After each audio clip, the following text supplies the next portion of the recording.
আল্লাহু আকবার।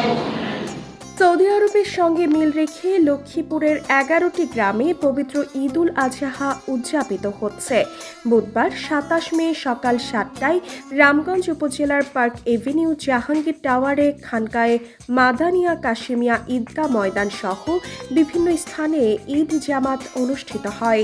লক্ষ্মীপুরের রামগঞ্জ উপজেলার নোয়াগাঁও, জয়পুরা, দীঘা, কোটাটিয়া, সরসই, কাঞ্চনপুর ও রায়পুর উপজেলার কলাকোপা এবং সদর উপজেলার বশিকপুর সহ 11টি গ্রামের প্রায় সহস্রাধিক মুসল্লি পবিত্র ঈদ উল আজহা উদযাপন করছেন। কে একদিন আগ পর নয়, সঠিক টাইম আমরা যেভাবে আছে আমরা সেভাবে করেছি। আমরা চাই যে সারা বিশ্বের আমাদের দেশের সমস্ত মুসলিম মিল্লাত যেন এইভাবে যেন আমল করতে পারে। আমি আজকে আমার বাবার সাথে ঈদগাহ নামাজ পড়তে এসেছি। সবাইকে ঈদ মোবারক। আজকে ঈদের নামাজ পড়ে খুবই ভালো লাগতেছে। সবাইকে ঈদ মোবারক।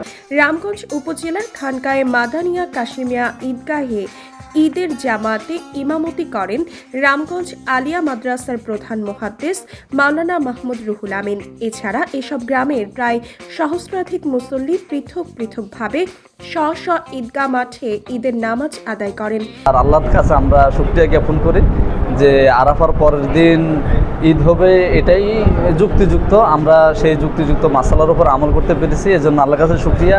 পরে এসব মুসল্লিরা মহান আল্লাহর সন্তুষ্টি আদায়ে তাদের পশু কোরবানি করেন। এছাড়া ঈদকে কেন্দ্র করে ঈদগাহ এলাকায় বসেছে মেলা। শিশু কিশোর সহ বিভিন্ন বয়সী মানুষকে মেলায় কেনাকাটা করতে দেখা যায়। মাওলানা ইসহাক রাজিয়াল্লাহ অনুসারী হিসেবে এসব এলাকার মানুষ পবিত্র ভূমি মক্কা ও মদিনার সাথে সঙ্গতি রেখে ঈদ সহ সব ধর্মীয় উৎসব পালন করে আসছে।